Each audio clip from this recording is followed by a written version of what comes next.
Hello everyone, आप सभी लोगों का एक बार फिर से स्वागत है अनअकैडमी के नीट यूजी के इस प्लेटफॉर्म पे। और यहाँ हम क्या करते हैं, हम चैप्टर वाइज क्वेश्चंस को डिस्कस करते हैं जो हमारे लिए नीट यूजी की प्रिपरेशन और किसी भी तरीके के बोर्ड एग्जाम्स की प्रिपरेशन के लिए हेल्पफुल है। ठीक है, so this channel is a kind of question bank, है ना। और यहाँ पर हम क्वेश्चन बैंक के साथ साथ उन क्वेश्चंस के वीडियो सोल्यूशंस को भी देते हैं। ठीक है, और जितने भी बच्चे जो चाहे 21 के लिए, 22 के लिए या 2020 के लिए ही तैयारी कर रहे हैं, उन सब के लिए ये चैनल किसी न किसी तरीके से उपयोगी होगा। क्यों? क्योंकि यहाँ पर हम जो पुराने चैप्टर्स भूल चुके हैं या 11th वाले जो नया चैप्टर पढ़ रहे हैं, उनको एक अच्छी एक्सरसाइज मिल जाती है, अच्छा सा रिवीजन हो जाता है। ठीक है, तो इसी क्रम में हमने 2 चैप्टर डिस्कस कर चुके हैं पूरी तरीके से। वो कौन कौन से थे आपके? एक तो some basic concepts of chemistry था और दूसरा स्ट्रक्चर ऑफ एटम था। और अभी फिलहाल हम लोग केमिकल बॉन्डिंग का डिस्कशन कर रहे थे।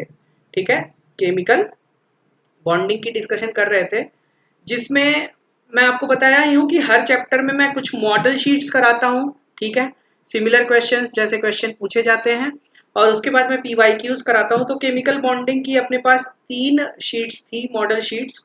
फर्स्ट और सेकंड डिस्कस हो चुकी है, थर्ड अभी डिस्कस होने जा रही है, और PYQ की शीट्स मैं कल डिस्कस करूंगा। ठीक है तो लेट्स क्रैक इट और बढ़ते हैं हम। आज देखते हैं कि कंटिन्यूएशन में और कौन कौन से क्वेश्चन आ सकते हैं। ठीक है, किस किस तरीके के क्वेश्चन और हो सकते हैं, उनके बारे में बात करना शुरू करते हैं। उससे पहले लेक्चर स्टार्ट करने से पहले कुछ एक जरूरी बातें हो जाएं। ठीक है, जैसा कि मेरा नाम है शुभम श्रीवास्तव और मैंने अपना पोस्ट ग्रेजुएशन कर रखा है बनारस हिंदू यूनिवर्सिटी से, और मेरी ऑल इंडिया रैंक 22 रही है CSIR नेट में केमिकल साइंसेज में। और इसके साथ साथ मुझे 7 से ज़्यादा सालों का अनुभव है आप जैसे लोगों को पढ़ाने का, और अभी तक रिजल्ट काफ़ी अच्छे रहे हैं। आई होप फ्यूचर में भी रहेंगे। अनअकैडमी पे तैयारी करने के लिए आप लोग ने बहुत अच्छी चीज़ चुनी हुई है। ये इंडिया का सबसे अच्छा ऑनलाइन लर्निंग प्लेटफॉर्म है। यहाँ आपको इंडिया के बेस्ट एजुकेटर्स मिलते हैं, और उसके साथ साथ अगर आप प्लस सब्सक्रिप्शन लेते हैं तो वहाँ आपको मिलती हैं डेली लाइव क्लासेस, एक वेल स्ट्रक्चर्ड कोर्स, और आपके तैयारी को एसेस करने के लिए यहाँ लाइव टेस्ट और क्विजेस भी हैं। और गलती से आपका कोई लेक्चर छूट जाता है तो आप अनलिमिटेड एक्सेस कर सकते हैं सारे के सारे लेक्चर्स को। ठीक है, और ये सब बेनिफिट्स आपको तभी मिलते हैं जब आप प्लस सब्सक्रिप्शन लेते हैं। तो प्लीज़ आप सभी लोग अनअकैडमी के प्लस सब्सक्रिप्शन के लिए जाइए और ये सारी चीज़ों को अवेल कीजिए। ठीक है, और अगर देखा जाए तो इसकी फ़ीस बहुत ज़्यादा नहीं है। 2 साल की फ़ीस आप देख सकते हैं और 1 साल की फ़ीस आप देख सकते हैं। तो आई विल रिकमेंड कि you go for 2 years at least. और जब भी आप सब्सक्रिप्शन लेते हैं तो please use my code SHUBH, जिससे आपको 10% डिस्काउंट मिलेगा। सो अब बिना किसी बात के हम बढ़ते हैं आगे की तरफ, और उसी कंटिन्यूएशन में जो हमने 2 शीट की हुई है उसके कंटिन्यूएशन में आगे बढ़ते हैं। तो इस शीट का पहला क्वेश्चन है, केमिकल बॉन्डिंग का हमारा चल रहा है रिवीजन। ठीक है, और मैं चाहूंगा कि ज़्यादा से ज़्यादा क्वेश्चन आपको यहाँ दिए जा सकें जिससे कि आपको पेपर में आसानी हो। ठीक है, तो ये क्या है, विच of the following species contains 3 bond pairs and 2 lone pairs around the central atom. ठीक है, तो अगर हम NH2 माइनस की बात करते हैं तो NH2 माइनस का स्ट्रक्चर कैसा होता है? NH2 माइनस का स्ट्रक्चर ये होता है, एक लोन पेयर होता है ये नेगेटिव चार्ज वाला, एक दूसरा लोन पेयर होता है, और एक हाइड्रोजन। तो कितने लोन पेयर है यहाँ पर? 2 लोन पेयर है और 2 ही बॉन्ड पेयर है, मतलब हमारा ये ऑप्शन नहीं करेक्ट है। ClF3 में क्या है? सेंट्रल एटम आपका Cl है। ठीक है, F और F, और यहाँ पर ये 2 लोन पेयर हैं। ठीक है, तो 3 बॉन्ड पेयर और 2 लोन पेयर हैं, यानी कि आपका ClF3 will be the correct option. ठीक है, H2O अगर बात करो तो ये NH2 जैसा ही होगा, और BF3 में आपके केवल और केवल 3 बॉन्ड पेयर्स ही होते हैं। ठीक है, तो इसलिए हमारा ऑप्शन नंबर 2 करेक्ट होगा। नेक्स्ट क्वेश्चन की तरफ बढ़ते हैं। नेक्स्ट क्वेश्चन कह रहा है कि bond order of 2.5 is shown by, तो यहाँ ऑक्सीजन की सारी चीजें दी हुई हैं। तो ये वाला क्वेश्चन जो होगा हमारे MOT से सॉल्व होगा। ठीक है, और MOT के लिए हमको क्या लिखना होगा? इसका मॉलिक्यूलर ऑर्बिटल कन्फिग्रेशन लिखना होगा। और मैंने बताया था मॉलिक्यूलर ऑर्बिटल कन्फिग्रेशन लिखते टाइम हमको ध्यान देना होता है कि कब सिग्मा 2pz को बाहर रखना है, कब सिग्मा 2pz को पाइस के बीच में रखना है। तो जब ज्यादा नंबर हो जाता है, 15 या 15 से ज्यादा नंबर होता है, तब हम कहाँ रखते हैं? सिग्मा 2pz बाहर रखते हैं, और अगर 15 से कम होता है तो कहाँ रखते हैं, अंदर रखते हैं। तो यहाँ जितनी भी स्पीसीज हैं ये सब आपके 15 से ज्यादा ही हैं। तो पहले हम O2 का लिख लेते हैं, O2 का लिख लेंगे तो हम सबका कर पाएंगे, ठीक है। तो O2 में टोटल इलेक्ट्रॉन्स है 16 का अगर हम लिखें तो ये होगा 1s2 sigma star 1s2 sigma 2s2 sigma star 2s2, ठीक है। अब देखो ज्यादा है तो सिग्मा 2pz बाहर आ जाएगा, सिग्मा 2pz2 पाई 2px2 पाई 2py2, ठीक है। कितना हो गया, 2 2 4 2 6 2 8 2 10 2 12 2 14, और फिर इसके बाद पाई स्टार 2px1 और 2py1, ठीक है। तो बॉन्ड ऑर्डर देखते हैं किसमें क्या होगा। O2 का बॉन्ड ऑर्डर जो होगा, बॉन्ड ऑर्डर ऑफ O2 कितना आ जाएगा, नंबर ऑफ बॉन्डिंग इलेक्ट्रॉन्स 2 2 4 2 6 2 8 2 10 और 2 12, 12 माइनस 2 2 4, ठीक है। 12 माइनस 4, एक सेकेंड कुछ नहीं, ये तो 10 ही होंगे ना, और ये होंगे 6, ठीक है। तो 4/2 बॉन्ड ऑर्डर अपना 2 आ रहा है। अब देखो जब O2 2 माइनस कर रहे हैं तो O2 2 माइनस करने पर इलेक्ट्रॉन भरेगा कहां पर, यहीं आकर भरेगा एंटी बॉन्डिंग में। तो O2 2 माइनस का जो बॉन्ड ऑर्डर होगा वो कितना हो जाएगा, आप ये बढ़ा दो, 2 और बढ़ा दोगे तो 10 माइनस 8/2 हो जाएगा, यानी कि इसका बॉन्ड ऑर्डर 1 हो जाएगा। O2 का बॉन्ड ऑर्डर हमने 2 निकाल ही लिया है। O2 माइनस का बॉन्ड ऑर्डर कितना हो जाएगा, एक और बढ़ा दो यहाँ पर, तो ये कितना हो जाएगा 10 माइनस 7 डिवाइडेड बाई 2, यानी कि 3/2 हो जाएगा। 3/2 का मतलब 1.5 हो जाएगा। और O2 प्लस अगर हम कर रहे हैं तो हम एक इलेक्ट्रॉन यहाँ से कम कर दे रहे हैं, तब बॉन्ड ऑर्डर क्या होगा, 10 माइनस 5/2 होगा। तो 10 माइनस 5/2 का मतलब हो गया 2.5। तो बॉन्ड ऑर्डर 2.5 किस में होगा, आपके O2 प्लस आयन के अंदर होगा, ठीक है। सो ये इस तरीके से हमने किया, ऑक्सीजन का लिख लिया, तो ये सारे का हमने कर लिया, एक ऐड करके या सब्सट्रैक्ट करके, डिपेंडिंग ऑन कि उसने O2 प्लस की बात की है या O2 माइनस की बात की है, ठीक है। इस तरीके से इस तरीके के क्वेश्चन जो मॉलिक्यूलर ऑर्बिटल कॉन्फ़िगरेशन पे बेस्ड होते हैं उनको हम आसानी से सॉल्व कर सकते हैं। देखो यार, मैं ट्रिक्स वगैरह पे भरोसा नहीं करता ना। मैं बोला था ना सुबह की ट्रिक्स में क्या होता है, 90% जगहों पे सही होता है और कहीं पे भी एक्सेप्शन आ गया तुम्हारा गलत हो जाएगा। तो इट्स बेटर कि स्टिक टू द कंसेप्ट, ठीक है। कंसेप्ट से स्टिक किए रहोगे कभी गलत नहीं होगा, ठीक है। एक्यूरेसी तुम्हारी मेंटेन रहेगी। देखो द आउटर, और जो तुम ट्रिक की बात कर रहे हो वो वाला ट्रिक लगता है 14 से कम वाले पे, ठीक है। 14 से ज्यादा वाले पे नहीं लग पाता फरीद, ठीक है।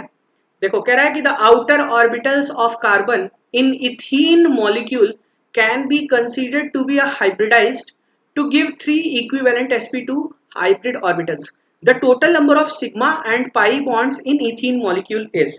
तो भैया जो पहला बॉन्ड होता है वो हमेशा क्या होता है, सिग्मा बॉन्ड होता है, बाकी जो बाद के मल्टीपल बॉन्ड्स होते हैं वो पाई बॉन्ड होते हैं। इथीन का मतलब क्या होता है, सबको पता है, C2H4 होता है।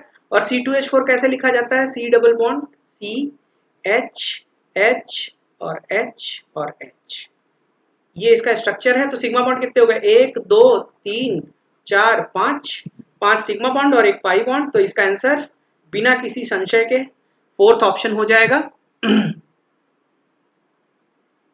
तो अच्छी बात है, कॉन्फिडेंस आना, यही तो सबसे बड़ी चीज होती है, पहले कॉन्फिडेंस लाना चाहिए, ठीक है। आप मान लो तैयारी शुरू की है और पहले दिन उठा के क्वेश्चन शुरू कर दिए भाई हाई लेवल का, तुम तो बंद कर दोगे अगले दिन से तैयारी कि भैया इतनी कठिन चीज है हम क्या पढ़े, ठीक है। तो जो मैं देखो, मैं बहुत इजी भी नहीं रखा हूँ, बहुत टफ भी रखने की कोशिश नहीं किया हूँ। मैं कोशिश किया हूँ कि जिस तरीके के क्वेश्चन आते हैं आप प्रीवियस ईयर उठा के देख लीजिए और मेरी शीट्स उठा के देख लीजिए, अगर उनमें कोई सिमिलरिटी नहीं मिलती है तो बताइएगा, ठीक है। जैसे क्वेश्चन में प्रैक्टिस करा रहा हूं, पक्का आप 3500 क्वेश्चन करके जाइए, आपका केमिस्ट्री में 90% से कम आए तो बताइएगा, ठीक है। चलिए बढ़ते हैं आगे की तरफ। हाँ, डिस्क्लेमर है कि आपको फॉलो करना होगा जितनी चीजें कही जा रही हैं। चलिए, कहा जा रहा है कि the geometry of electron pairs around iodine in IF5 is. तो IF5 की अगर हम बात करें तो सेंट्रल एटम आई है, आई के पास कितना इलेक्ट्रॉन होता है, 7 इलेक्ट्रॉन होता है ना। और 7 इलेक्ट्रॉन का मतलब, 7 इलेक्ट्रॉन का मतलब हो गया कि 5 फ्लोरीन आ रहे हैं, तो 5 फ्लोरीन 5 इलेक्ट्रॉन लेके 5 बॉन्ड पेयर बना देंगे, 2 इलेक्ट्रॉन बचा मतलब एक लोन पेयर, 6 इलेक्ट्रॉन पेयर्स हैं। ठीक है। तो ये इलेक्ट्रॉन पेयर्स की, देखो बच्चों तुम लोग गलती क्या करोगे यहां पर, अब आयोडीन है, आयोडीन सेंट्रल एटम है और इसके पास 6 इलेक्ट्रॉन पेयर है, तो 5 ये फ्लोरीन हो गए, एक लोन पेयर हो गया और एक फ्लोरीन हो गया। तो बहुत लोग मालूम है क्या लिख के चले आएंगे अभी कि ये सर स्क्वायर पिरामिडल है। भैया इसका शेप स्क्वायर पिरामिडल है और ये ज्योमेट्री ऑफ इलेक्ट्रॉन पेयर्स पूछ रहा है। ध्यान से देखना क्वेश्चन में क्या पूछ रहा है, ज्योमेट्री ऑफ इलेक्ट्रॉन पेयर्स। ठीक है, अब इलेक्ट्रॉन पेयर्स में तुम्हारा लोन पेयर भी आता है, बॉन्ड पेयर भी आता है। तो ये किस तरीके से अरेंज्ड है, दिखाई दे रहा है ना, ऑक्टाहेड्रन में अरेंज है। तो जो प्रथम दृष्टया पहले नजर में आप लोग ये करके आओगे तो ये गलत हो जाएगा। इसका सही आंसर होगा octahedral electron pairs. Atoms are arranged in square pyramidal fashion, but जो तुम्हारे इलेक्ट्रॉन पेयर्स हैं, इलेक्ट्रॉन पेयर्स किसमें अरेंज हैं, आपके ऑक्टाहेड्रल में अरेंज्ड है। ठीक है, तो ऑक्टाहेड्रल इसका करेक्ट आंसर होगा। बढ़ते हैं हम लोग अगले प्रश्न की तरफ।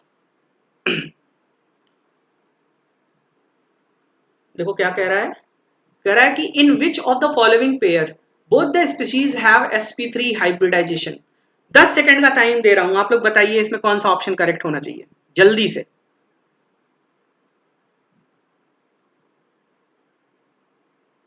जल्दी से बताइए भाई,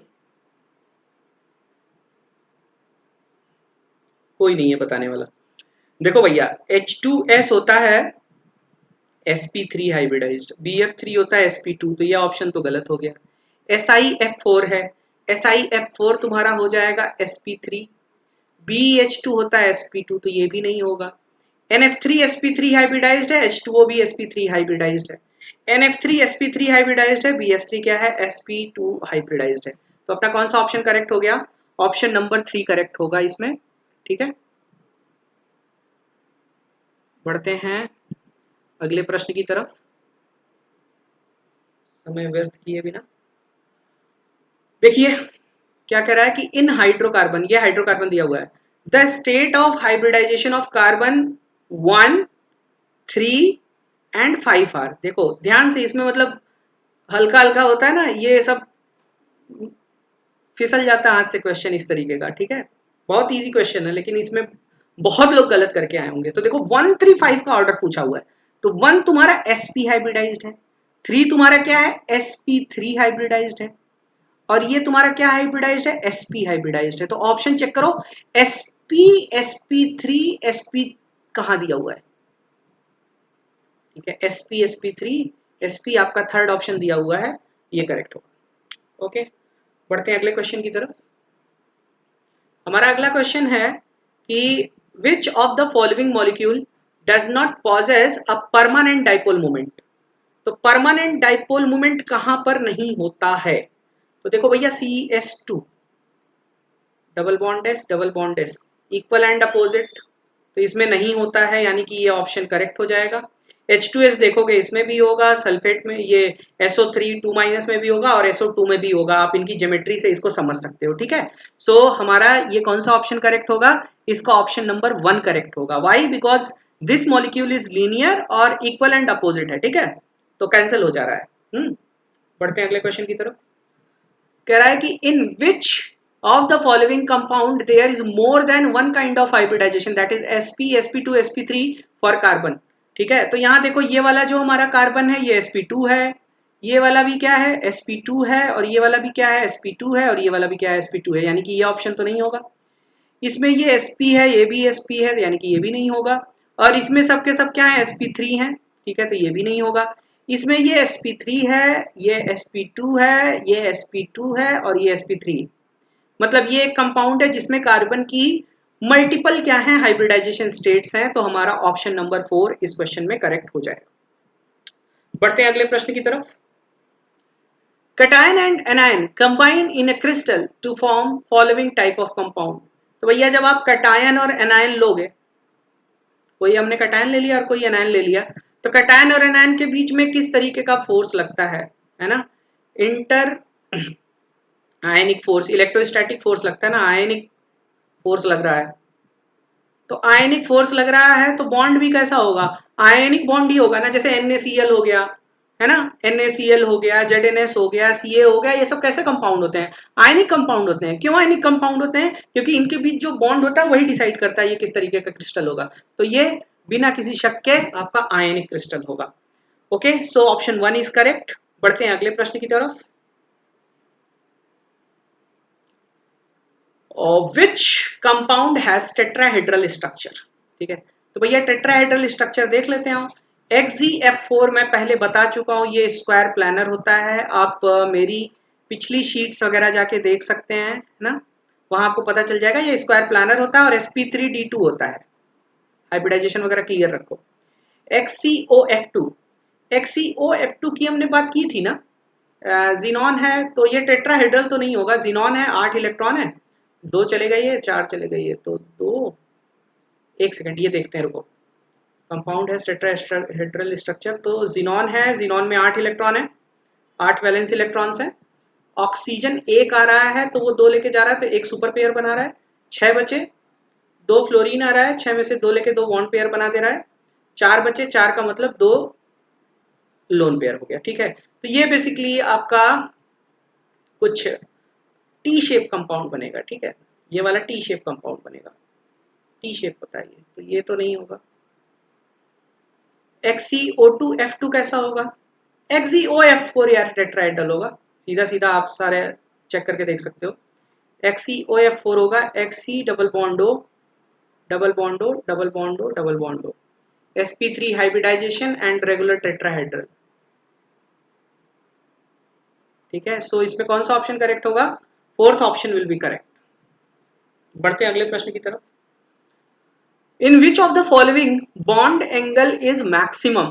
तो बॉन्ड एंगल मैक्सिमम कहां होगा वो देख लेते हैं। अमोनिया, अमोनिया में 107 होता है, स्ट्रक्चर वगैरह में डिस्कस कर चुका हूं। PCl4+ है, PCl4+ में फॉस्फोरस में से एक इलेक्ट्रॉन चला गया, 5 में से 4 बचे और चारों के चारों चले जा रहे हैं, तो रेगुलर टेट्राहेड्रन बन रहा है, तो 109 डिग्री 28 मिनट हो गया। ठीक है, और फिर इसके बाद BCl3 में होता है 120 डिग्री। ठीक है, क्यों 120 डिग्री होता है? क्योंकि ये sp2 हाइब्रिडाइज्ड है।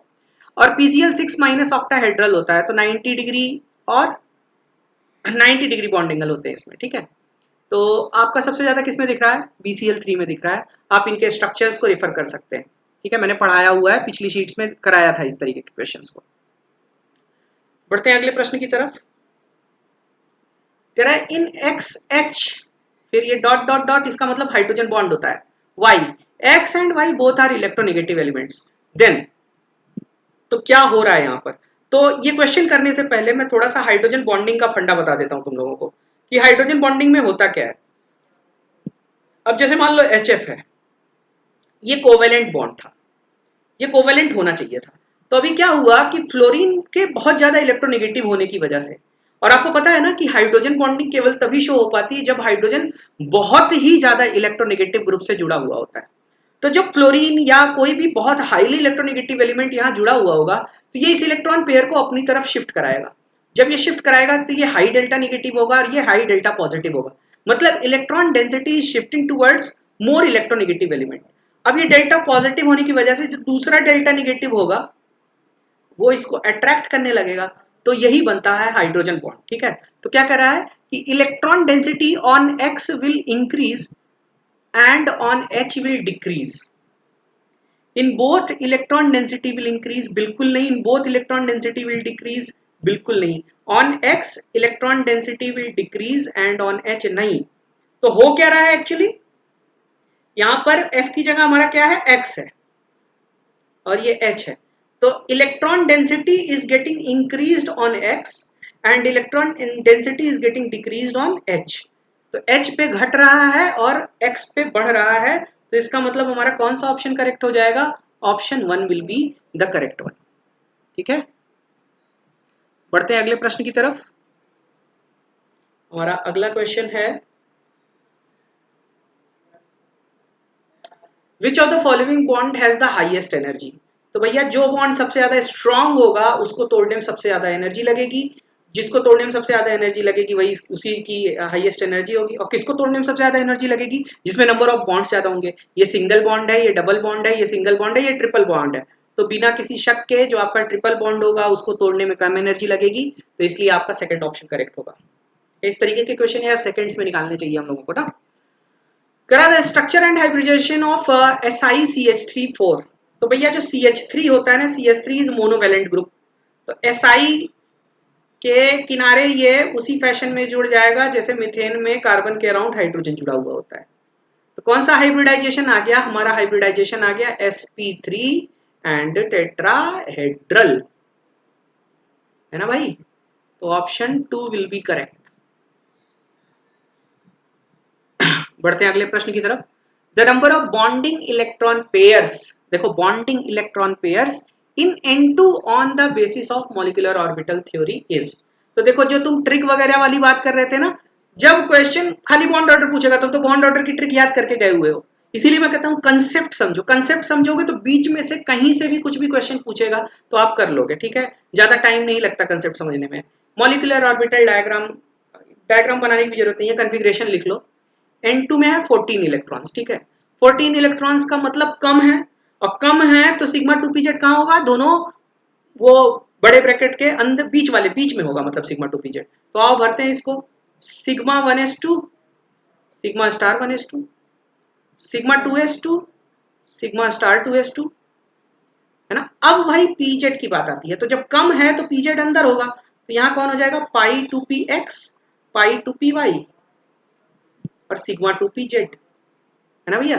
तो 2 2 4, 2 6, 2 8, 2 10, 2 12 और 2 14। गिन लेते हैं एक बार फिर से। 2 2 4, 2 6, 2 8, 6 14। तो this is the molecular orbital configuration of क्या चीज? आपका नाइट्रोजन मॉलिक्यूल। तो नाइट्रोजन मॉलिक्यूल का अब तो हम देख सकते हैं ना, bonding electron molecule, electron pair पूछ रहा है। तो ये एक पेयर हो गया, ये एक पेयर हो गया, ये एक पेयर, ये एक पेयर और ये एक पेयर। तो आपके कितने पेयर्स हैं total? 5 bonding electron pairs are there, ठीक है? तो इस हिसाब से हमारा option number 3 will be correct. Okay भाई, तो समझ रहे हो ना? ट्रिक वगैरह किए रहोगे तो इस तरीके की छोटी छोटी प्रॉब्लम्स में दिक्कत होने के चांसेस रहेंगे तुम्हारे। सो डोंट, देखो मैं बोला था ना, शॉर्टकट पे कम फोकस करो। ट्रिक तुमको बनानी है, अगर किसी चीज की ट्रिक बन रही है तुमसे तो पहले कंसेप्ट समझ लो, फिर इसके बाद ट्रिक वगैरह के लिए जाओ, ठीक है? साइंस है, ट्रिक थोड़ी ना है यार, है ना? मैं नहीं बिलीव करता ट्रिक वगैरह में। देखो which compound is electron deficient, तो इलेक्ट्रॉन डेफिशिएंट का मतलब मैंने क्या बताया था? जिसके पास इलेक्ट्रॉन की कमी हो। इलेक्ट्रॉन की कमी जहां होगी वहां मतलब ऑर्बिटल खाली हो, एम्प्टी ऑर्बिटल इसका मतलब होता है। क्या होता है? इलेक्ट्रॉन डेफिशिएंट का मतलब होता है एम्प्टी ऑर्बिटल। अब तुम कहोगे सर पॉजिटिव चार्ज होता है वो भी तो इलेक्ट्रॉन डेफिशिएंट बनते हैं, तो भैया जहां पॉजिटिव चार्ज होता है वहां पर भी तो ऑर्बिटल खाली ही होता है, तभी तो वो इलेक्ट्रॉन डेफिशिएंट बनता है। तो basically electron deficient means anything which has empty orbital, whether it is p orbital या फिर d ऑर्बिटल, कुछ भी ऑर्बिटल हो, खाली ऑर्बिटल होना चाहिए तो वो इलेक्ट्रॉन डेफिशिएंट होगा। NCl3 में नहीं होता है। BCl3 में तुम्हारा sp2 हाइब्रिडाइजेशन होता है, तो एक अनहाइब्रिडाइज्ड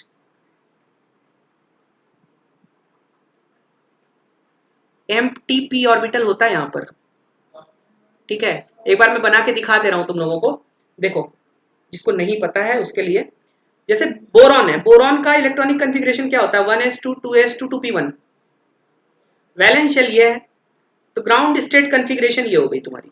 ग्राउंड स्टेट में ये वाला सीन है यहाँ पर। अब इसके पास 3 क्लोरीन आ रहे हैं, तो 3 क्लोरीन आ रहे हैं मतलब requirement of 3 half filled orbitals is there. Half filled orbital चाहिए इसको, तो वो कैसे होगा? एक्साइट होगा ये। When it is getting excited, ये वाला इलेक्ट्रॉन जंप करके यहाँ आ जाएगा, तो ये तीनों मिलके क्या कर लेंगे? हाइब्रिडाइज हो जाएंगे, sp2 हाइब्रिडाइज्ड ऑर्बिटल बना लेंगे। ये वाला जो p ऑर्बिटल है ये अनहाइब्रिडाइज्ड भी है और एम्प्टी भी है, तो इसकी वजह से क्या होगा? आपका ये मॉलिक्यूल क्या हो जाएगा? इलेक्ट्रॉन डेफिशिएंट हो जाएगा। यार आकाश मुझे नहीं पता कि कम स्टूडेंट क्यों है, ज्यादा स्टूडेंट क्यों है, ठीक है? आप देख लो, अगर आपको समझ आ रहा है तो आप रहो, है ना? Even a single student matter, है ना? एक स्टूडेंट भी मेरे लिए मैटर करता है, एक भी होगा तो मैं पढ़ाऊंगा, ठीक है? बढ़ते हैं आगे, बढ़ तो रहे हैं यार। आकाश क्या बात कर रहे हो? चलो, which compound form polymer due to hydrogen bond, तो भैया हाइड्रोजन बॉन्डिंग जहां पाई जाएगी वहीं पर पॉलीमराइजेशन होगा ना। NF3 में हाइड्रोजन बॉन्डिंग पाई नहीं जाएगी, HCl में पाई नहीं जाएगी, H2S में पाई नहीं जाएगी। HF में पाई जाती है तो होता क्या है, HF dot dot dot HF, फिर ये डॉट डॉट डॉट, इस तरीके से पॉलीमराइजेशन हो जाता है। ठीक है, ये वाला सीक्वेंस चलता रहता है यहाँ पर। ठीक है, सो HF is the molecule, third option is correct. ठीक है, third option is correct. HF जो है पॉलीमराइजेशन शो करेगा just because of hydrogen bonding. ठीक है, अब देखो ये बहुत प्यारा क्वेश्चन है ना। कंसेप्ट इसका बहुत इजी है, लेकिन जाते जाते ये देखो फोर्थ चैप्टर है तुम्हारे पूरे, अगर सिलेबस को देखा जाए नीट के तो ये फोर्थ चैप्टर है। और जब तक तुम एग्जाम देने जाते हो तो बहुत सारी चीजें भूल चुके रहते हो। देखो वही सब एक बार ब्रशअप करने का काम करेगा मेरा ये सारा लेक्चर। ठीक है, तो प्लीज आप सारे लेक्चर्स को देखिए, बढ़िया से देखिए, और जो PDF है उसको प्रैक्टिस कीजिए, मजा आ जाएगा आपको, अच्छा लगेगा। ठीक है, आप बहुत सारी चीजें जो हैं आप ब्रशअप कर लेंगे अपनी। देखिए कह रहा है main axis of a diatomic molecule is Z. तो इसने एक्सिस क्या बना दिया, देखो जेड बना दिया है, जेड को एक्सिस ऑफ अप्रोच बना दिया है। हम इसको एक्स और वाई मान लेते हैं, जेड एक्स और वाई मान लेते हैं। ठीक है, तो कह रहा है कि मॉलिक्यूलर ऑर्बिटल px, मतलब ये px है और ये py है ना भैया, ये जा रहे हैं ओवरलैप करने, तो ओवरलैपिंग हो पाएगी? ये देखो ना, ये ऐसे है तो ये वाला इसके परपेंडिकुलर है। जब ये दोनों परपेंडिकुलर हैं तो ये लोब और ये लोब आपस में ओवरलैप नहीं करेंगे, और जब लोब्स की ओवरलैपिंग नहीं होगी, जब लैप्स की ओवरलैपिंग नहीं होगी, लोब्स की ओवरलैपिंग नहीं होगी, so no any bond is going to be formed. तो बॉन्ड जब नहीं फॉर्म होगा तो इसका मतलब क्या होगा, नॉन बॉन्डिंग इंटरेक्शन बोलते हैं इसको। In this case no any bond will be formed. अब देखो इसी में एक और क्वेश्चन कैसे बन सकता है, इसने अच्छा px था तो px, अरे सॉरी सॉरी सॉरी, मैंने px py, अगर ये px py होते तो नहीं होता, कोई भी ओवरलैपिंग नहीं होती। अभी क्या कह रहा है ये, इसने px ही बोल रखा है ना, px, तो px px पास आ जाएंगे और इस वाले साइड वाइज ओवरलैपिंग होगी। तो जब साइड वाइज ओवरलैपिंग होगी तो ये कौन सा बॉन्ड फॉर्मेशन होता है, पाई बॉन्ड फॉर्मेशन होता है। तो इस केस में पाई बॉन्ड फॉर्मेशन होगा। ओके, अगर यही पीजेड होता ना तो नो बॉन्ड इंटरेक्शन होता, और अगर पीजेड पीजेड आ रहे होते तब क्या होता, सिग्मा बॉन्ड फॉर्मेशन होता। हेड ऑन ओवरलैपिंग, देखो पीजेड और पीजेड अगर आ रहे होते तो ये कैसा बॉन्ड होता, सिग्मा बॉन्ड होता। और पीएक्स पीएक्स आ रहे हैं जेड के लॉन्ग, तो ये किस तरीके का बॉन्ड होगा आप देखिए, पाई बॉन्ड होगा। ठीक है, और अगर ये px है और ये py है तो ये किस तरीके का बॉन्ड फॉर्मेशन होगा, आपका नो बॉन्ड फॉर्मेशन होगा। ठीक है, तो ये कंडीशंस बनती हैं। आप एक्स कौन से ऑर्बिटल की बात कर रहा है और एक्सिस ऑफ अप्रोच क्या है, दोनों चीजों को ध्यान में रखिए। ठीक है, तो ये सही हो जाएगा इस तरीके से। बढ़ते हैं आगे। देखो फिर से ये सब मक्खन वाले क्वेश्चन है ना, मक्खन फिसलता है, अगर ढंग से नहीं पकड़ो तो वो निकल जाएगा, है ना। तो उसी तरीके के क्वेश्चन है। अब देखो ध्यान देना, यहाँ C2 C3 C5 C6 इनका हाइब्रिडाइजेशन कहाँ है, तो C पहले मार्क कर लो, C2 C3 C5 और C6। अब देखो अब कोई दिक्कत है ही नहीं, sp sp3 sp2 और sp3। तो सीक्वेंस का ध्यान रखना। आप बहुत लोग मजाक मजाक में ये करके चले आएंगे sp3 sp2 sp3 sp, नहीं, इस सीक्वेंस में जाना है, इधर से इधर। इसने बोला ना C2 C3 C5 C6, तो क्या हो जाएगा sp sp3 sp2 sp3, है ना भैया। तो क्या करेक्ट हुआ यार, देखो मेरे ख्याल से ये second option will be the correct one. ठीक है भैया, बढ़ते हैं आगे। देखो यहां तक मैं हर बार यही कराता हूं कि सैंपल में मैं सारे क्वेश्चन रखता हूं उसी तरीके से, फिर मैं जब PYQs कराता हूं तो उस तरीके के क्वेश्चन होते हैं। जैसे एम्स में तुम्हारा एजर्शन रीजन आता है, तो मैंने सैंपल में भी एजर्शन रीजन के कुछ क्वेश्चन डाल रखे हैं, तो उनको भी आओ प्रैक्टिस कर लेते हैं, उससे थोड़ा सा पता ही चलेगा हमारी तैयारी कैसी है ना। और कल 3 बजे और कल 8 बजे हम लोग PYQ डिस्कस करेंगे नीट का, और परसों 3 बजे हम लोग एम्स का PYQ डिस्कस करेंगे और केमिकल बॉन्डिंग को क्लोज कर देंगे। ठीक है, उसके बाद हम स्टेट्स ऑफ मैटर स्टार्ट करेंगे। तो प्लीज आप सभी लोग से मेरा निवेदन है कि जितने ज्यादा लोग हो सकते हैं, जिसको भी आप बता सकते हैं कि इस तरीके का कुछ सीरीज चल रहा है, आके ज्वाइन करे, है ना, so that everyone can be bona fide ना, सबको फायदा मिले। रिवीजन अच्छा ही हो रहा है, तो प्लीज़ आप लोग इस चैनल से जुड़िए, जितना ज़्यादा से ज़्यादा इसको लाइक कर सकते हैं करिए, है ना। और जिसने सब्सक्रिप्शन नहीं लिया है प्लीज़ मेरा सब्सक्रिप्शन प्लस वाला ले ले मेरे कोड को यूज़ करते हुए। वहाँ हम लोग पढ़ेंगे भी, ठीक है। मेरी क्लासेस होने वाली हैं 10 तारीख को, टेंटेटिव शायद 10 तारीख को ही मेरी क्लास है, उसमें हम एन फैक्टर कैलकुलेट करना सिखाएंगे आपको। सो प्लीज़ सब लोग आप जो अनअकैडमी वाला चैनल है उस पर जरूर आइएगा स्पेशल क्लासेस में, वहाँ मैं एन फैक्टर निकालना आप लोगों को सिखाऊंगा, ठीक है। एन फैक्टर निकालना सीखेंगे, साथ ही साथ क्वेश्चंस भी करेंगे उसके। तो 1 घंटे में मैं आपको पूरी तरीके से तैयार कर दूंगा नंबर ऑफ इक्विवेलेंट्स निकालने के लिए। नंबर ऑफ इक्विवेलेंट निकालना कोई बहुत आसान काम नहीं होता है, ओके। ये बच्चों वाला काम मत कर देना सर H2SO4 का इक्विवेलेंट निकलवा दीजिए, तो वो तो एन फैक्टर तो 2 हो ही जाता है। बड़ी बड़ी इक्वेशंस का कैसे निकालते हैं हम उसको बात करेंगे, ठीक है, ओके। अरे जो लोग नहीं है यार प्लीज मेरा सब्सक्रिप्शन भी ले लो कोई, हाँ थोड़ा बहुत ठीक है, कुछ हमारे लिए भी कर दो तुम लोग। चलो आगे चलते हैं। देखो अब एजर्शन रीजन टाइप क्वेश्चन शुरू हो रहे हैं ना। एजर्शन रीजन में हम लोग क्या करते हैं, एजर्शन रीजन का जो लोग मतलब मेडिकल की तैयारी कर रहे हैं उनको पता ही होगा, कोर्ट में आंसर किया जाता है। अगर किसी चीज का एजर्शन और रीजन दोनों सही हो और साथ ही साथ एक्सप्लेनेशन करेक्ट हो तो हम 1 करते हैं। एजर्शन करेक्ट हो, रीजन करेक्ट हो और एक्सप्लेनेशन भी हो तो 1 मारेंगे। अगर एजर्शन करेक्ट है, रीजन भी करेक्ट है लेकिन करेक्ट एक्सप्लेनेशन नहीं है तो हम 2 मार्क करेंगे। एजर्शन करेक्ट है बट रीजन करेक्ट नहीं है तो हम 3 मार्क करेंगे। और अगर एजर्शन और रीजन दोनों ही गलत हैं तो हम 4 मार्क करके चले आएंगे, ठीक है। ये एम्स में इस तरीके के क्वेश्चन पूछे जाते हैं। तो आइए देखते हैं एजर्शन रीजन के क्वेश्चंस को। देखो कह रहा है कि यहाँ देखो मैं एडिशनल जानकारियां भी देता चलूंगा, ठीक है, क्योंकि क्वेश्चन तो बहुत मतलब मुझे तो बहुत इजी लग रहे हैं लेकिन ऐसे ही क्वेश्चन पूछे जाते हैं बच्चा, ठीक है। तो प्लीज ध्यान दीजिएगा। देखिए कह रहा है BeCl2 in vapour phase is electron deficient molecule, है ना। Any molecule in which central atom is having incomplete octet is known as electron deficient molecule, है ना। तो ये दोनों बातें सही हैं, ये सही है और ये इसका करेक्ट एक्सप्लेनेशन भी है, तो इसका आंसर 1 होगा, ठीक है। इसका आंसर 1 होगा, है ना। अब देखो अब इसमें बहुत बच्चों के दिमाग में डाउट आएगा। आप लोग अगर पढ़ चुके हैं तो एक बार रिवीजन करा देता हूं मैं। देखिए बहुत लोगों के दिमाग में डाउट आएगा सर ये BeCl2 वेपर फेज क्यों बोला गया, सॉलिड फेज में कुछ और होता है क्या। तो हम आपको बता दें, अगर आपसे ये पूछा जाता है, ये एडिशनल नॉलेज, ये क्वेश्चन तो बहुत ईजी था लेकिन ये देखिए इंपॉर्टेंट पॉइंट्स मैं बता रहा हूं, इसको गांठ बांध के रख लीजिएगा। BeCl2 अगर सॉलिड लिखा हुआ है, अगर तुमसे कोई पूछता है BeCl2 सॉलिड का जरा हाइब्रिडाइजेशन बताना, तो तुम लोग आंख बंद करके SP मार्क करके चले आओ, गलत हो जाएगा। एक्चुअली BeCl2 जो होता है वो डाइमराइज हो जाता है, ठीक है। वो इस तरीके का अरेंजमेंट बना के चलता है, ऐसा कुछ होता है सॉलिड। तो in solid phase this beryllium is basically sp3 hybridised. The arrangement around beryllium in solid phase is tetrahedral, ठीक है।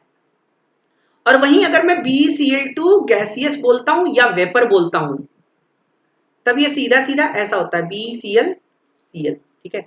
sp हाइब्रिडाइज्ड, sp हाइब्रिडाइज्ड होगा तो इसमें 2 अनहाइब्रिडाइज्ड एम्प्टी p ऑर्बिटल होंगे, ठीक है। और 2 अनहाइब्रिडाइज्ड एम्प्टी p ऑर्बिटल होंगे तो ये क्या होगा, लुईस एसिड होगा या फिर क्या कह लो इलेक्ट्रॉन डेफिशिएंट, ठीक है। तो ये तो बहुत आसान था लेकिन ये चीज ध्यान रखिएगा कि कभी आपसे कोई पूछ ले भैया BeCl2 सॉलिड का क्या होता है, क्या वो इलेक्ट्रॉन डेफिशिएंट होता है, तो BeCl2 सॉलिड इलेक्ट्रॉन डेफिशिएंट नहीं होता है। क्यों नहीं होता है, क्योंकि ये बात वहां चल रही होती है। समझ आई बात सबको। तो आई होप सबको समझ आया होगा ये वाला पॉइंट, बहुत अच्छा पॉइंट मैंने बताया ये, है ना। सब लोग इसको ध्यान से मतलब याद रखिएगा, है ना। चकमा देने के लिए पूछा जाता है ये क्वेश्चन, है ना, कि कितना पढ़े हो कितना नहीं पढ़े हो। मुझे तो क्वेश्चन डालना होता मैं डाल देता, the hybridisation of BeCl2 S is 95% लोग SP मार्क करके आएंगे, ठीक है, जबकि क्या है बेसिकली वो sp3 है। चलो बढ़ते हैं अगले क्वेश्चन की तरफ। अगला क्वेश्चन करने से पहले थोड़ा सा पानी पी लेते हैं, तब तक आप लोग बताइए क्या होगा भाई ये।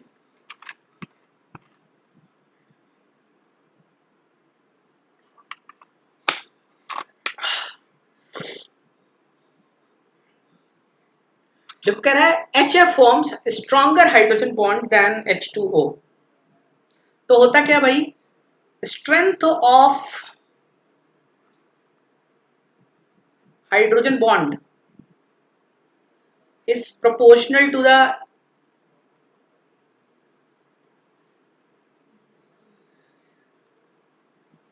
electronegativity of central atom.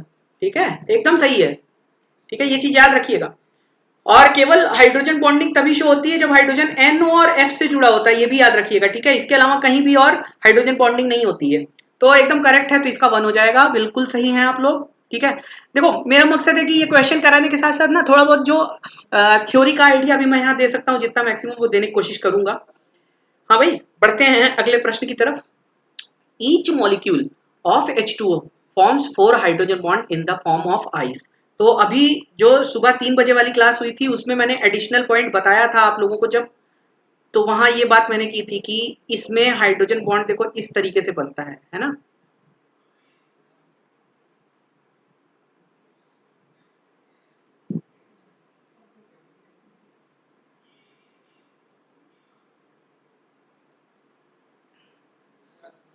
है ना भैया, तो किसी भी एक मॉलिक्यूल को उठा लो तो हाइड्रोजन बॉन्ड कितने, एक वाटर मॉलिक्यूल कितने हाइड्रोजन बॉन्ड बना रहा, 1 2 3 4। सो इसका मतलब ये हुआ कि ये जो एजर्शन में इसने बोला है कि 4 बनेंगे, तो ये करेक्ट बोल रहा है ना। Ice is solid state of H2O, ये भी सही है ना, लेकिन इस पॉइंट का ये करेक्ट एक्सप्लेनेशन थोड़ी ना है। ठीक है, तो इसको हम क्या मार्क करेंगे, 2 मार्क करके चले जाएंगे। हाँ 2 या B जो भी बोलो, क्योंकि ये पॉइंट सही है लेकिन ये इसका स्ट्रेट कोई एक्सप्लेनेशन नहीं है। ठीक है, ये 4 इसलिए बनाता है क्योंकि यहाँ पे 2 उसको हाफ फिल्ड p ऑर्बिटल मिलते हैं ऑक्सीजन में। ठीक है, जिसकी वजह से ये यहाँ से पार्शियल अट्रैक्शन होता है और ये बॉन्ड बन जाता है, नॉन बॉन्डिंग इंट्रैक्शन हो जाता है, ये रीजन होता है। आइस होने की वजह से थोड़ी ना 4 बॉन्ड बन रहा है, बल्कि ये बनने की वजह से वो आइस है ना। बढ़ते हैं आगे। देखो कह रहा है कि both methane and tetrachloromethane are non polar. तो भैया देखो इस तरीके की बातें हम लोग कर चुके हैं। मीथेन क्या होता है, CH4 अगर देखो तो ये होगा। अब रेगुलर टेट्राहेड्रन है तो म्यू 0 ही होगा। और CCl4 भी क्या है, रेगुलर टेट्राहेड्रन ही है, तो रेगुलर टेट्राहेड्रन है तो इसका भी म्यू क्या होगा, 0 होगा। बोथ आर नॉन पोलर, एकदम 100% सत्य बात है ये। CCl bond is a polar bond, बिल्कुल ये भी सही बोल रहा है कि ये पोलर बॉन्ड है, लेकिन क्या ये इस चीज का करेक्ट एक्सप्लेनेशन है, ये करेक्ट एक्सप्लेनेशन नहीं है। करेक्ट एक्सप्लेनेशन ये है कि ये डाइपोल्स एक दूसरे को क्या करते हैं, कंप्लीटली न्यूट्रलाइज कर देते हैं। दैट इज द रीजन कि ये नॉन पोलर हो जाता है। तो ऐसी कुछ बात तो ये कह नहीं रहा, लेकिन सही बात कह रहा है, तो क्या हो जाएगा, 2 हो जाएगा, करेक्ट एक्सप्लेनेशन नहीं। ओके, बढ़ते हैं अगले प्रश्न की तरफ। N2 is more stable than N2 plus. So bond order of N2 is 3 while N2 plus is 2.5. तो आप लोगों को एक बात मैं बता दूं कि N2 में 14 इलेक्ट्रॉन है। ठीक है, और अभी हमने लिखा था sigma 1s2, sigma star 1s2, sigma 2s2, sigma star 2s2, और कम है तो यानी कि बीच में होगा तो ये पाई 2px पाई 2py, कितना हो गया, 2 2 4 2 6 2 8 2 10 2 12 और सिग्मा 2pz2। अब देखो एक स्टेटमेंट कहा गया है और जब ये N2 प्लस बन रहा है तो सब कुछ सेम रहेगा, बस ये क्या हो जाएगा, सिग्मा 2pz1 हो जाएगा। ठीक है, N2 प्लस में सब कुछ सेम रहेगा, सिग्मा 2pz1 हो जाएगा।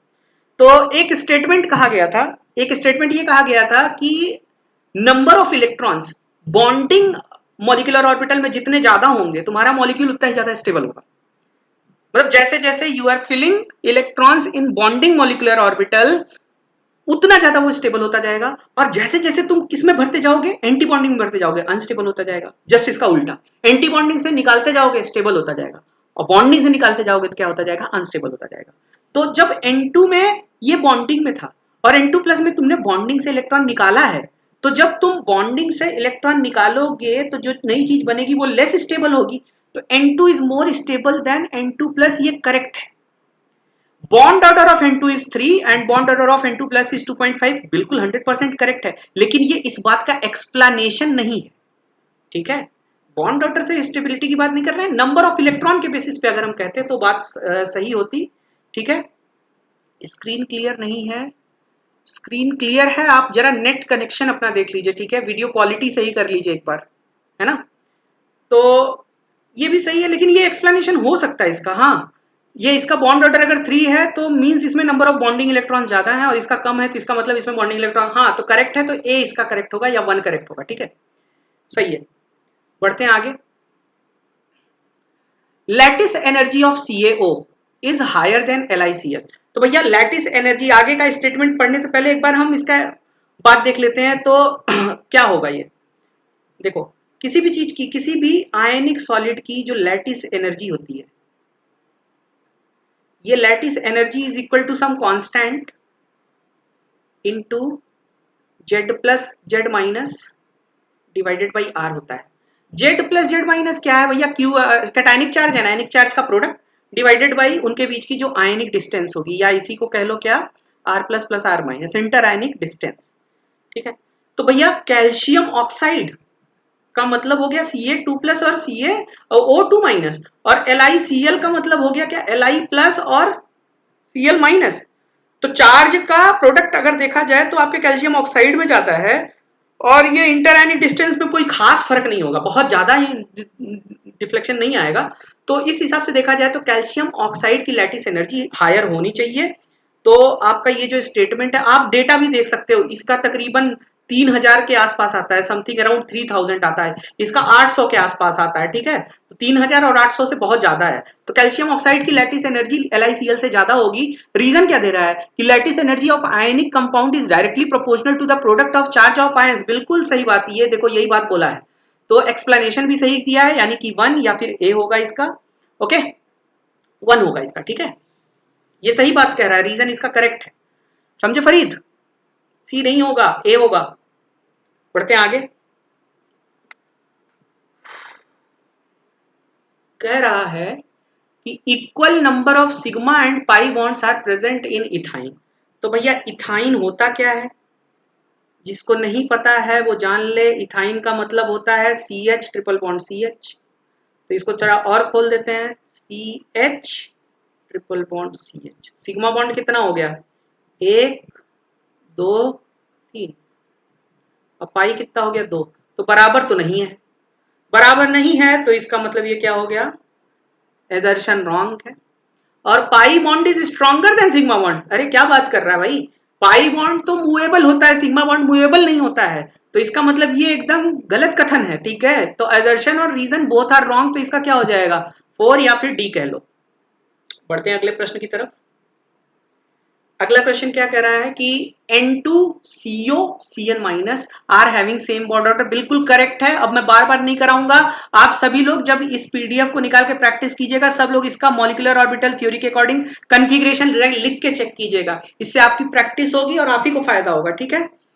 और कह रहा है iso electronic species always have same bond order. तो इन जनरल देखा जाए तो ये बात भी सही है, ठीक है।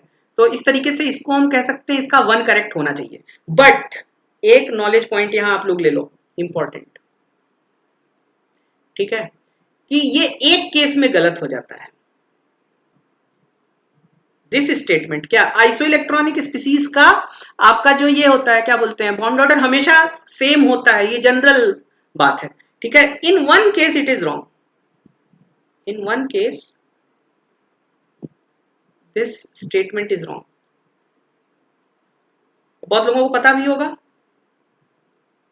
और वो क्या स्टेटमेंट होता है मालूम है ना, देखो N2 और CO दोनों का बॉन्ड ऑर्डर 3 होता है, ठीक है, दोनों आइसो इलेक्ट्रॉनिक है, लेकिन N2 प्लस का 2.5 होता है और CO प्लस का क्या होता है, 3.5 होता है। तो यहां पर ये स्टेटमेंट गलत हो जाता है। तो अगर हम चाहें तो इसको लिख सकते हैं, ठीक है, अगर हम चाहें तो इस पे सवाल भी उठा सकते हैं कि इसका तब तो 3 होना चाहिए।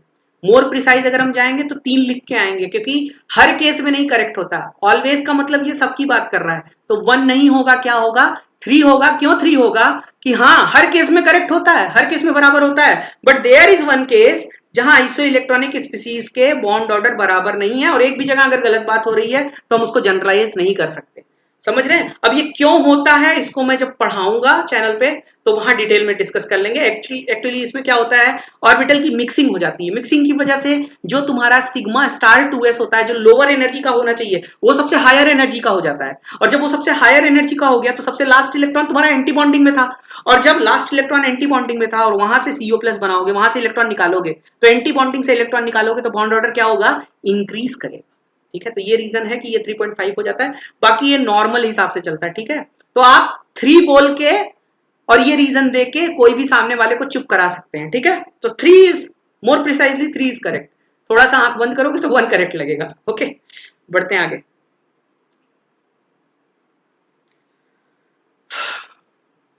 1 मिनट यार।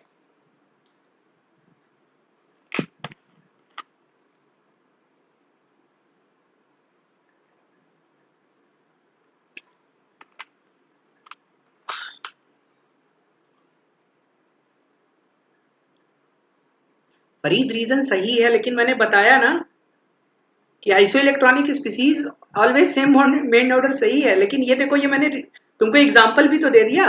N2+ और CO+ तो आइसो इलेक्ट्रॉनिक है लेकिन इनका बराबर नहीं है ना। एक भी केस अगर गलत हो रहा है तो हम जनरल नहीं बोल सकते ना। ठीक है, अगर ये कहा जाए कि भारत में हर आदमी रोज रात को एकदम खीर मक्खन पूड़ी खाकर सोता है, तो अगर एक भी आदमी भूखा सो रहा है तो वो बात गलत हो जाएगी ना।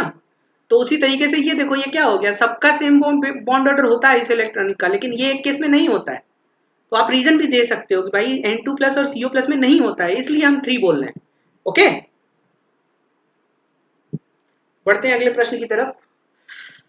देखो, कह रहा है bond angle of BF3 and NF3 are different. बिल्कुल सही कह रहा है। ठीक है, ये 120 डिग्री होता है और ये समथिंग 102 के आसपास होता है, कम ही होता है। ठीक है, both the molecules are having different shape. बिल्कुल सही बात कह रहा है। ये तुम्हारा प्लेनर होता है और ये कैसा होता है, पिरामिडल होता है। तो दोनों इंडिपेंडेंटली सही हैं, लेकिन इनका रीजन नहीं दे पाया कि बॉन्ड एंगल कम ज्यादा क्यों है। ठीक है, इसमें लोन पेयर प्रेजेंट है, टेट्राहेड्रल अरेंजमेंट है, इसमें कोई नहीं है, है ना। तो इसलिए जो है इसका दोनों करेक्ट है, लेकिन करेक्ट एक्सप्लेनेशन नहीं है, तो 2 will be the answer. Sir screen नहीं दिख रहा है, स्क्रीन नहीं दिख रहा है यार। क्वालिटी थोड़ा वीडियो की सही कर लो ना, इंटरनेट स्पीड तुम्हारी सही नहीं आ रही होगी। देख लो आगे। सो इसका 2 होगा। आई होप सब लोग ओके होंगे इसके साथ। बढ़ते हैं आगे। Bond order of H2+ is 0.5, है ना। तो भैया हाइड्रोजन का तो हम बहुत बढ़िया से बना के दिखाएंगे। देखो, हाइड्रोजन H2 है, क्या होता है, σ1s2 सिग्मा स्टार 1s0। इसका जब बनाओगे ऐसे बनता है ना डिब्बा।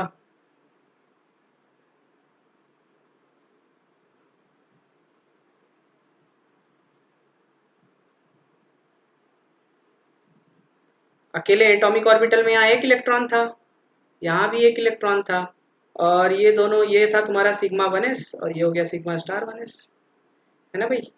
तो जब ये H2 बना था तो H2 बना था तो दोनों इलेक्ट्रॉन यहाँ आ गए थे, है ना।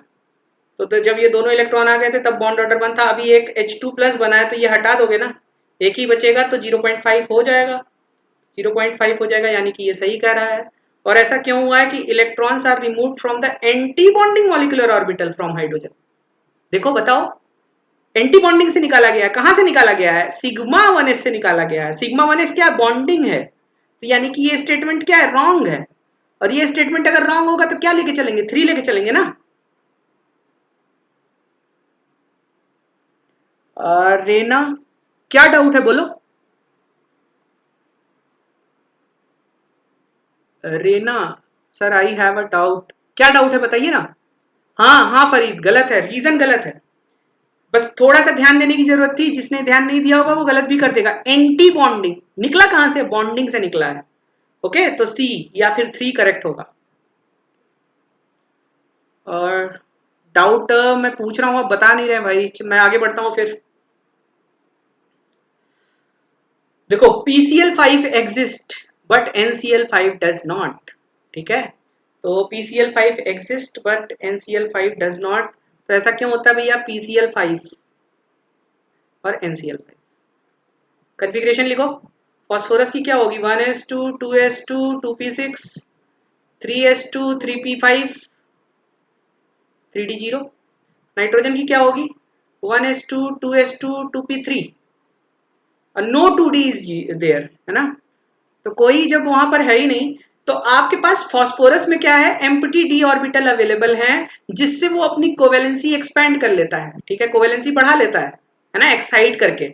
लेकिन NCl5 ये NCl5 नहीं बन सकता because nitrogen is not able to expand क्या चीज, इसका क्या बोलते हैं कोवेलेंसी। तो यही वजह है कि ये नहीं कर पाएगा, ठीक है। इसी में एक क्वेश्चन और देख लेना, एक क्वेश्चन और पूछा जाता है कि PCl3 और NCl3 में PCl3 हाइड्रोलिसिस करता है, NCl3 नहीं करता है ना। तो क्यों नहीं करता, क्योंकि PCl3 में क्या है एम्प्टी डी ऑर्बिटल है, NCl3 में नहीं है, सेम रीजन है, ठीक है। नाइट्रोजन इज हाईली इनर्ट, तो ये बहुत करेक्ट स्टेटमेंट है। नाइट्रोजन में क्या होता है देखो N ट्रिपल बॉन्ड N बनता है, एक तो साइज स्मॉल है पहले तो नाइट्रोजन का, ऊपर से दो दो पाई बॉन्ड बना लिया, दो दो पाई बॉन्ड बनाने के चलते क्या हो जाता है ये बहुत कॉम्पैक्ट हो जाता है, बहुत स्ट्रॉन्ग बॉन्ड बन जाता है, तो जिसके चलते इसको कोई जल्दी तोड़ नहीं पाता है। This is one of the reason कि आपके एटमॉस्फेयर में नाइट्रोजन गैस सबसे ज्यादा पाई जाती है, पता चला क्यों, क्योंकि इसका जो ये ट्रिपल बॉन्ड है इससे इसको तोड़ना, इसकी बॉन्ड डिसोसिएशन इंथैल्पी बहुत हाई हो जाती है, जिससे ये हाईली इनर्ट हो जाता है, ठीक है। नॉर्मल कंडीशन में आप इसकी रिएक्शन नहीं करा सकते हो, ठीक है। तो ये स्टेटमेंट यानी कि करेक्ट है, तो ये भी स्टेटमेंट करेक्ट है, ये भी स्टेटमेंट करेक्ट है, बट ये इसकी कोई एक्सप्लेनेशन नहीं है, एम्प्टी डी ऑर्बिटल इसका एक्सप्लेनेशन है, तो ये क्या हो जाएगा आपका 2 करेक्ट हो जाएगा। क्या रहना सर CO जब CO प्लस में कन्वर्ट होता है बॉन्ड लेंथ चेंज होगा या नहीं sir, please tell me the reason. तो भैया आप ये बताओ CO की बॉन्ड ऑर्डर 3 है, CO प्लस की बॉन्ड ऑर्डर 3+5 है, तो बॉन्ड ऑर्डर अगर बदल रहा है तो बॉन्ड लेंथ क्यों नहीं बदलेगा, और जब बॉन्ड ऑर्डर 3.5 हो जा रहा है तो ऑब्वियसली बॉन्ड स्ट्रेंथ बढ़ जा रही है, और अगर बॉन्ड स्ट्रेंथ बढ़ जा रही है तो CO प्लस में आपका जो CO बॉन्ड लेंथ होगा वो छोटा होगा। अब क्लियर है, ओके।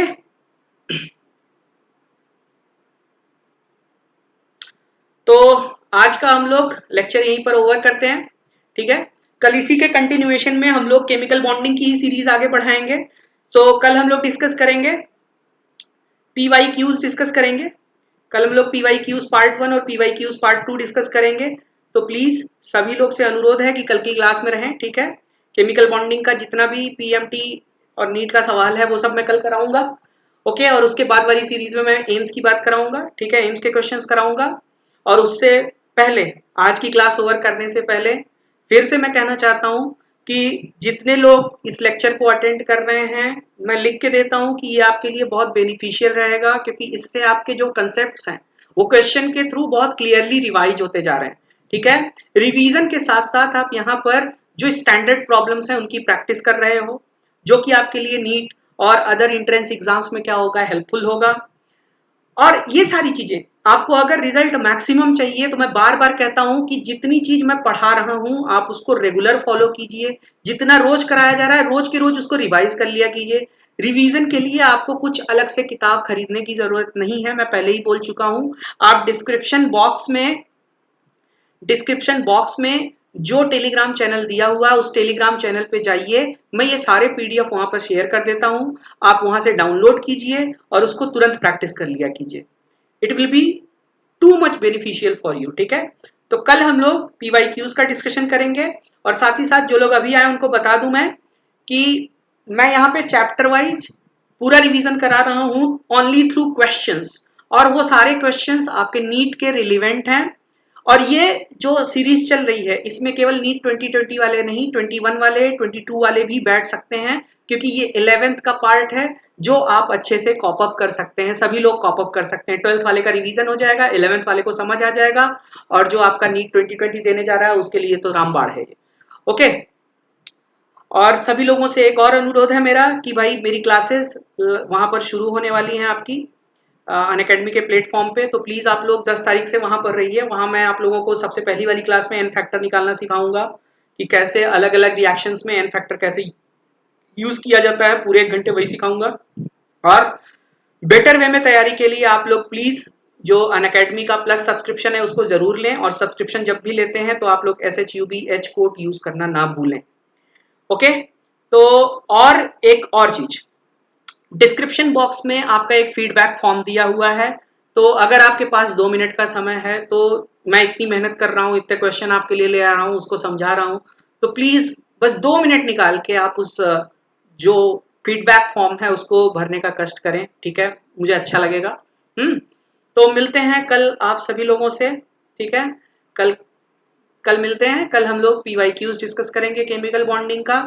तो उम्मीद करता हूं अभी तक ये जितने 3 सीरीज हुए हैं ये सभी लोगों को समझ आए होंगे, और कल जो मैं कराऊंगा उसको भी सबको समझाने की कोशिश करूंगा, बशर्ते मैं जितना कहता हूं आप उसको फॉलो करते जाइए, रोज के रोज क्वेश्चंस का प्रैक्टिस कीजिए जितना कराया जाता है, और कोई भी एक भी क्लास मिस मत कीजिए, ओके, और इतना करेंगे तो फायदा जरूर मिलेगा, ठीक है। सो मिलते हैं नेक्स्ट क्लास में। नेक्स्ट क्लास में हम लोग करेंगे केमिकल बॉन्डिंग